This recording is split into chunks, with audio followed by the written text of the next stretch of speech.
Assalamualaikum warahmatullahi wabarakatuh. Perkenalkan, nama saya Nur Sofa dari kelas AK20A. Di sini saya akan mempresentasikan salah satu materi pembelajaran tentang korespondensi surat. Presentasi ini untuk penambahan nilai di mata kuliah komunikasi bisnis. Untuk mempersingkat waktu, langsung saja ke materi.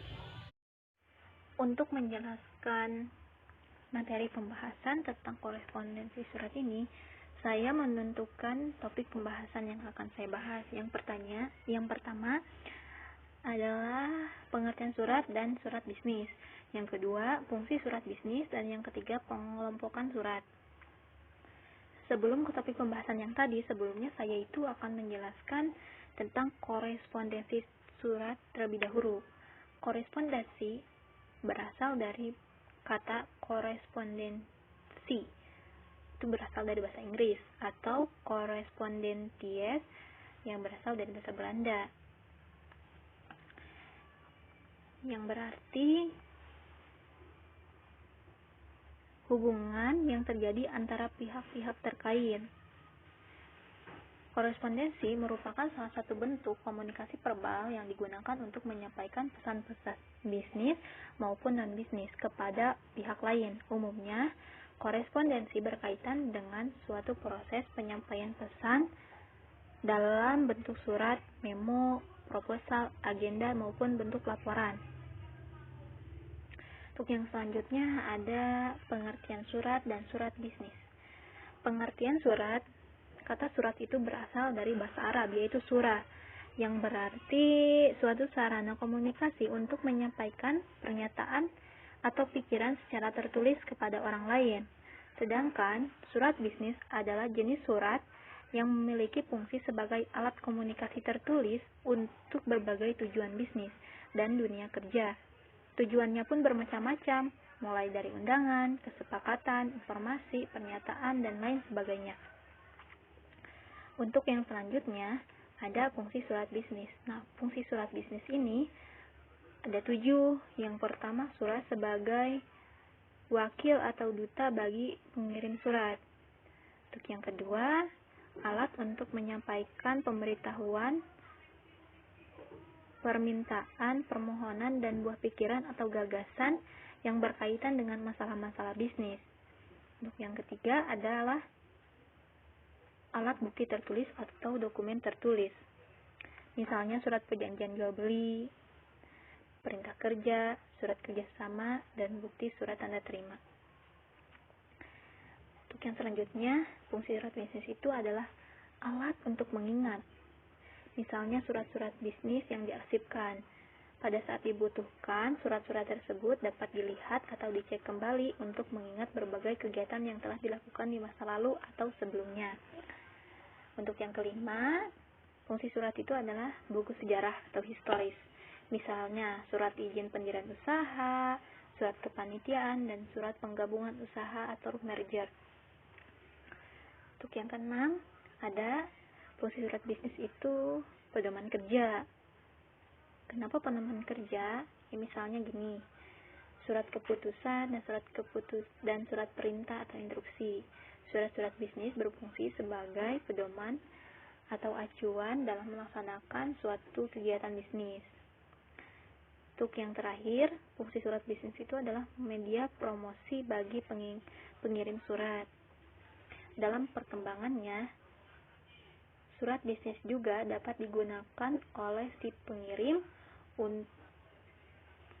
untuk mempromosikan perusahaan, termasuk produk-produk yang dihasilkan, termasuk jasa kepada pihak lain, baik perseorangan maupun lembaga atau organisasi. Untuk yang selanjutnya ada pengelompokan surat. Nah, pengelompokan surat ini ada 6. Yang pertama, surat menurut wujudnya. Yang kedua, surat menurut pemakaiannya. Yang ketiga, surat menurut banyaknya atau jumlah sasaran yang dituju. Yang keempat, surat menurut sifatnya. Yang kelima, surat menurut urgensi penyelesaiannya. Yang keenam, surat menurut isi dan maksudnya. Nah, untuk pengelompokan surat yang pertama, surat menurut wujudnya. Nah, yang pertama itu surat bersampul, Surat bersampul itu adalah surat tertutup. Surat yang dikirimkan oleh seseorang kepada orang yang terdiri atas kertas surat dan sampul atau amplop dengan berbagai ukuran. Untuk yang kedua, ada warakat pos. Warakat pos ini adalah surat yang wujudnya berupa gabungan kertas dan amplop. Kertas warakat pos dibuat sedemikian rupa sehingga apabila kertas tersebut sekaligus berfungsi sebagai lembaran isi surat. Yang ketiga ada kartu pos. Kartu pos adalah bentuk surat terbuka yang digunakan untuk menyampaikan pesan-pesan singkat dan praktis yang berbentuk kartu kecil dengan ukuran bermacam-macam. Untuk yang keempat ada telegram atau telex. Telegram adalah berita yang tercetak dan disampaikan. Untuk yang kelima ada memorandum atau memo dan nota. Memorandum atau sering disebut dengan memo adalah surat yang digunakan oleh pemimpin untuk menyampaikan suatu pesan-pesan yang berupa pemberitahuan, permintaan, atau hal-hal lain dalam suatu organisasi. Sedangkan nota, suatu pesan singkat yang dibuat pimpinan suatu lembaga atau organisasi untuk meminta data atau informasi penting dalam organisasi tersebut. Dan yang ke-6 itu adalah surat tanda bukti. Surat tanda bukti ini adalah surat yang memiliki fungsi sebagai tanda bukti pengakuan sah atau suatu pembayaran tertentu antara satu pihak dengan pihak yang lain. Dan pengelompokan surat yang kedua, surat menurut pemakaiannya itu diantaranya adalah surat pribadi, surat dinas, surat bisnis, dan surat sosial. Ya gini, surat dinas itu adalah surat yang dibuat oleh seseorang yang isinya menyangkut kepentingan atau hal-hal yang bersifat personal atau pribadi. Dan surat dinas adalah surat resmi yang isinya berkaitan dengan kepentingan tugas, kegiatan dinas instansi pemerintah. Surat dinas memiliki format penulisan buku yang dapat digunakan dalam kegiatan korespondensi suatu instansi tertentu. Dan yang ketiga ada surat bisnis. Surat bisnis juga disebut surat niaga yang digunakan orang atau badan untuk menyelenggarakan kegiatan suatu usaha atau bisnis. Untuk yang keempat ada surat sosial. Nah, surat sosial ini surat yang digunakan organisasi atau lembaga-lembaga sosial kemasyarakatan untuk berbagai kepentingan sosial bagi masyarakat pada umumnya. Untuk yang ketiga, pengelompokan surat itu menurut banyak jumlahnya sasaran yang dituju. Pertama ada surat biasa. Nah, surat biasa ini adalah dibuat oleh seseorang atau organisasi yang ditujukan kepada seseorang atau organisasi lain yang berisi informasi yang bersifat umum. Kedua ada surat edaran. Surat edaran ini pemberitahuan secara tertulis yang disampaikan oleh seseorang atau lembaga yang ditujukan kepada orang lain atau instansi lembaga dalam jumlah yang banyak. Nah, surat pengumuman adalah surat yang berisi pemberitahuan suatu hal yang perlu diketahui oleh pegawai atau karyawan suatu organisasi atau masyarakat luas yang disebarluaskan di media massa. Untuk yang keempat ini adalah pengelompokan surat berdasarkan surat menurut sifatnya. Surat menurut sifatnya ini adalah surat biasa. Surat biasa yang isinya itu biasa saja, bukan rahasia, dan dapat beramplop ataupun tanpa amplop.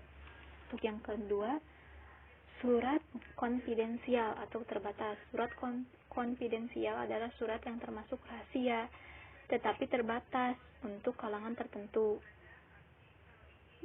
Untuk yang ketiga, ada surat rahasia. Nah, surat rahasia ini isinya hanya boleh dibuka dan dibaca oleh seorang pejabat tertentu dalam organisasi. Untuk yang kelima, pengelompokan surat menurut urgensi penyelesaiannya. Pertama, surat biasa. Surat biasa adalah surat yang penanganannya diperlukan biasa saja atau tidak ada suatu perlakuan khusus atas surat tersebut. Yang kedua, surat segera. Nah, surat segera ini adalah surat yang memang memerlukan penanganan secepat mungkin atau dilakukan dengan segera meskipun tingkat penanganannya tidak secepat kilat. Untuk yang ketiga, surat kilat. Surat kilat adalah surat yang memerlukan penanganan dengan sangat segera, harus didahulukan dan memperoleh perlakuan khusus daripada surat-surat yang lainnya.